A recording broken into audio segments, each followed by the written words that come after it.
فاكرة ان الاكل الخليجي كله دهون وسمنة؟ طب لو قلتلك ان في اكلات خليجية سعراتها اقل من اكلات الدايت نفسه، خليكي معايا للاخر لان اخر اكلة هتقلب تفكيرك. الاكل الخليجي دايما واخد سمعة انه تقيل ومليان دهون، بس الحقيقة ان المطبخ الخليجي فيه اكلات صحية جدا، ولو اتعملت صح تبقى ممتازة للدايت والتخسيس.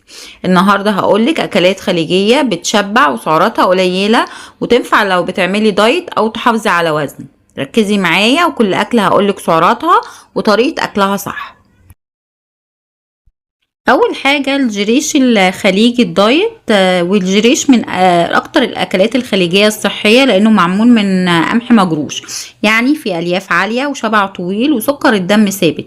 علشان يبقى دايت نعمله من غير سمنه، نعمله بلبن قليل الدسم، لحمه او فراخ مسلوقه. الطبق المتوسط فيه من 250 ل 300 سعر حراري، طبعا ممتاز للعشاء ومش بيتقل على المعده. تاني أكلة المرجوج الخليجي الصحي. المرجوج معروف انه تقيل، بس النسخة الدايت منه حاجة تانية خالص. علشان يبقى صحي نعمل عجينة رفيعة، خضار كتير، لحمة من غير دهون.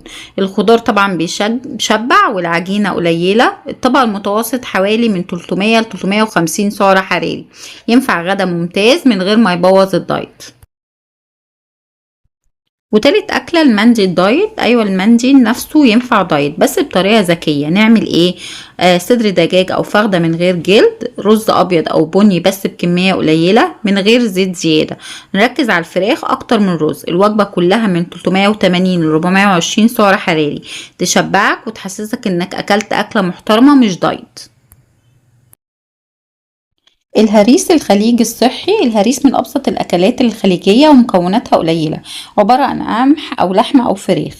لو احنا عايزين نعمله دايت هنعمله من غير سمنة، تسوية على نار هادية، كمية معتدلة.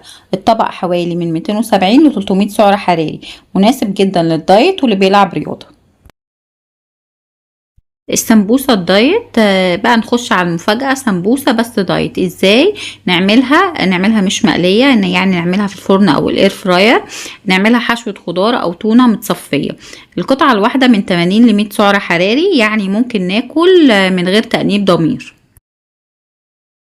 نصايح سريعة عشان الأكل الخليجي يفضل دايت. خلي بالك من 3 حاجات: الكمية وطريقة التسوية والدهون المضافة لأي أكلة. اي اكله لو شلنا منها السمنه وقللنا الزيت اتحولت لاكله دايت محترمه. كده شفنا ان الاكل الخليجي مش عدو الدايت، بالعكس ممكن يبقى جزء من نظام صحي من غير حرمان.